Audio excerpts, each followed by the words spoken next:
সুন্দর, সূর্য ডুবতে চলছে, খুব একটা ঠান্ডা নাই, রিল্যাক্সে চালাচ্ছি। আমি একটু মাইলেজটা চেক করি, আমার বাইকের মাইলেজটা কত পাচ্ছি। আমি এখন আছে 132.9, 133। আমি এটাকে জিরো করে দিলাম। দেখি তেলের লাইন অফ করার পরে যদি 1 কিলো প্লাস যায়, তার মানে আমার এই সুজুকি বাইকের ক্ষেত্রে আমি এটা প্রায় ট্রাই করছি। যদি তেলের লাইন ওখান থেকে আমি অফ করার পরে যদি আমি দেখি যে 1 কিলো মানে 1 কিলোর একটু মানে 1 কিলো 1100 অথবা 1200 মিটার যায়, তাহলে আমি বুঝতে পারি যে আমার গাড়ি মাইলেজ দিচ্ছে 37-36। একটা দেখি এখন 300 মিটার হয়ে গেছে, দেখি কত যাওয়া যায়। 300-400। এটা কিন্তু সব গাড়ির ক্ষেত্রেই না, এটা আমি আমার সুজুকিটার কথা বলতেছি, জিক্সারের কথা বলতেছি। আমি এটা শুরু থেকে দেখছি, শুরু থেকে গাড়ি যখন আমি প্রথম গেছিলাম, তখন আমি তেলের চাবি অফ করার পরে ওই তেলের যে লাইনে যতটুকু তেল থাকে, ওই তেলে আমি প্রথম একদম শুরুর দিকে আমি মাইলেজ পেতাম প্রায় 2 কিলোর কাছাকাছি, মানে 2000 মিটার মতো। এগুলো আস্তে আস্তে কমতে তখন আমার মাইলেজ পেতাম হচ্ছে 40-42%। এখন যেহেতু গাড়ি পুরানো হয়ে গেছে, অনেক 4 বছর হয়ে গেছে, এখন আমি মোটামুটি ওইটা রানিং করলে আমি পাই হচ্ছে, এটা অফ করলে আমি পাই হচ্ছে 1200 মিটার। 1200 মিটার যদি হয় তাহলে মোটামুটি আমি 36-37 পাই। আচ্ছা, জ্যাম পড়ে গেছে, এটা হলো না, জ্যাম ছাড়া ট্রাই করতে হবে।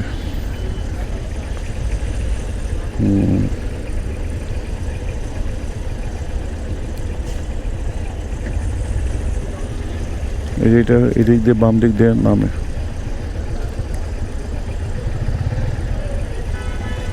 দেখি ডানে ঢুকি, ডানে ঢুকাচ্ছে কোনো বিকল্প না, সামনে প্রাইভেট কার।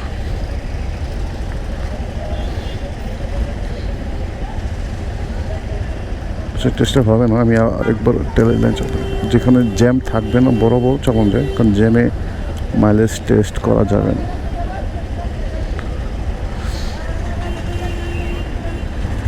এটা হচ্ছে আবদুল্লাপুর বাস স্ট্যান্ড।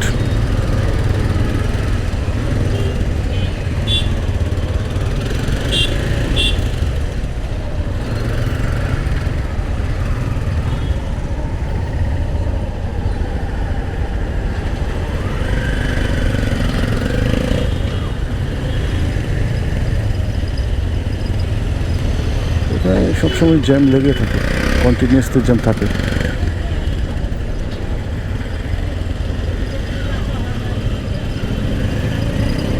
হ্যাঁ, এটা আবদুল্লাপুর। এখান থেকে আপনি উঠতে পারবেন, নামতে পারবেন, মানে ভাই এক্সপ্রেস আছে। আমরা বামে ডানে চলে যাবো, যেহেতু আমরা মাইলেজ টেস্ট করবো, আমরা ডানে আবার আগের জায়গায় চলে যাবো, রাজনীতি চলে এক্সপ্রেস। আমি এখন যদি ডানে চলে যাই, তাহলে কিন্তু আমি বরাবর এক্সপ্রেস হতে, মানে আমি কিন্তু আর রাজেন্দ্রপুর নামতে পারবো না। তা আমরা যাব হচ্ছে বাম দিয়ে।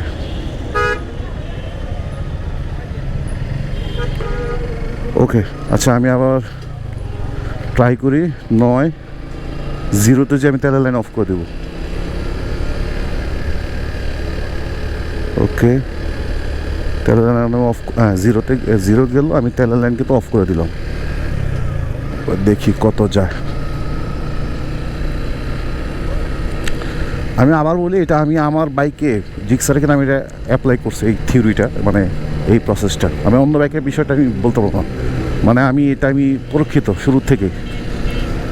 তেলের লাইন অফ করার পরে ওই তেলের ভিতরে, পাইপের ভিতরে যতটুকু তেল থাকে এবং কার্বোরেটরের ভিতরে কিছু তেল জমা থাকে, ওইটা মিলিয়ে হচ্ছে আমি শুরুর দিকে, বাইক কেনা শুরুর দিকে আমি 1200 মিটার 1800 মিটার পেতাম, মানে 1.8 কিলো, 1.7, 1.9 কিলো। তখন আমি অ্যাভারেজে মাইলেজ পেতাম হচ্ছে 40, 39, 41। যেহেতু এখন বাইকের বয়স হয়ে গেছে, এখন আমি এটা পাই না। এখন আমি 1200, 1300, 1200 মিটার পাইলে আমি বুঝতে পারি যে আমার বাইক অলরেডি 36 মাইলেজ দিচ্ছে, 37 দিচ্ছে।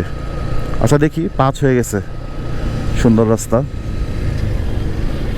আমি গিয়ার বাড়ালাম, 6 হয়ে গেছে। আচ্ছা, দেখি কত হয়। 7, মানে 7 মানে 700। ওকে, আমার হাত দেখা যাচ্ছে তো, 700, 8,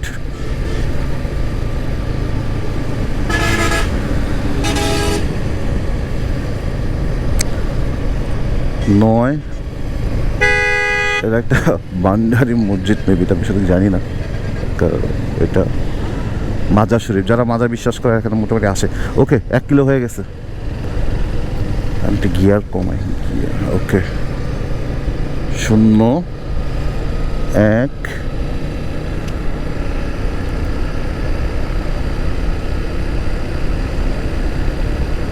2, মানে 1200 অলরেডি হয়ে গেছে।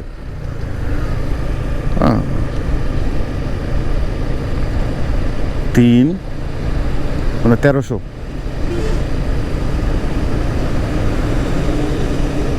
আমার তেলের চাবি কিন্তু এখানে অফ, 1400। ওকে হ্যাঁ, আমার তেল শেষ। আচ্ছা, আমি তেলের চাবি লাইন অফ করলাম, তার মানে হচ্ছে আমি প্রায় 1400 মতো পাচ্ছি। তার মানে আমার মাইলেজ এখন 37 থেকে 38 আছে এই রোডে। 38 প্লাস হতে পারে, কারণ গাড়ি আমার একেবারে বন্ধ হয় নাই। আমি এই বিষয়টা আবার ক্লিয়ার করি, যদি লং রোডে, হাই রোডে যদি আপনি আমার এই বাইকে জিক্সার SF নন FI কার্বোরেটরে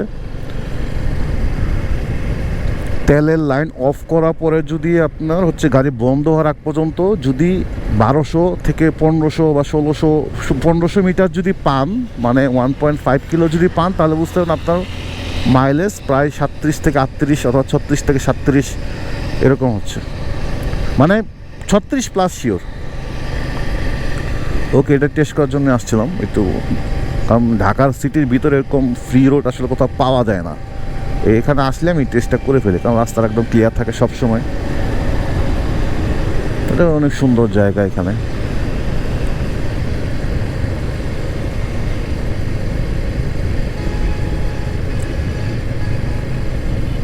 একটা বাজার, এটা ওই বাজারটা ছিল না, এটা খুব বেশি দিন হয় না, 2 থেকে 2.5 বছর হলে বাজারটা চালু করছে। এখানে মোটামুটি সব পাওয়া যায়।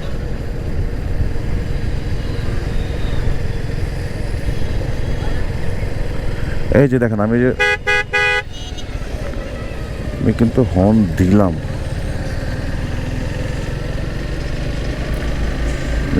এই যে আমি যেটা বলছিলাম যে এই যারা মাওয়ার থেকে আসছে বা পদ্মা সেতু পার হয়ে, এরা কিন্তু হচ্ছে এখন কিন্তু আর এই বাজারে ঢুকতে পারবে না, মানে এই স্টপে নামতে পারবে না। ওই দেখেন গাড়ি কিন্তু বরাবর চলে যাচ্ছে, মানে যাত্রী ওইখানে নামাবে, যাত্রী হেঁটে পারবে, বাট কোনো গাড়ি, কোনো বাইক, কোনো বাস কিন্তু এই রোডে আসতে পারবে না। এই রোডে আসতে হলে তাকে নামতে হবে আবদুল্লাপুরে। শুরুর দিকে ছিল ওগুলো অফ করে দিছে। আচ্ছা, আমরা চলে আসছি আমাদের জায়গায়, ঠিক আছে।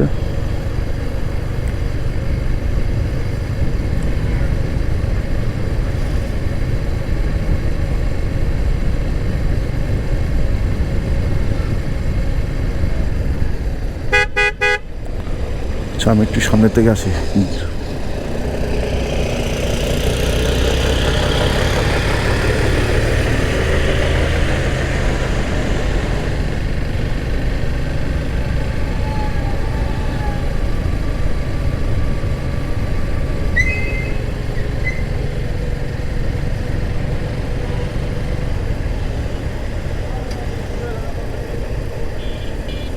এইখানে হচ্ছে বাস স্টপেজ, এই যে এখানে যাত্রী নামাবে, মানে মামার থেকে বা পদ্মা নদীর পার থেকে পদ্মা সেতু পার হয়ে যারা আসবে তারা এই জায়গায় যাত্রী নামাবে।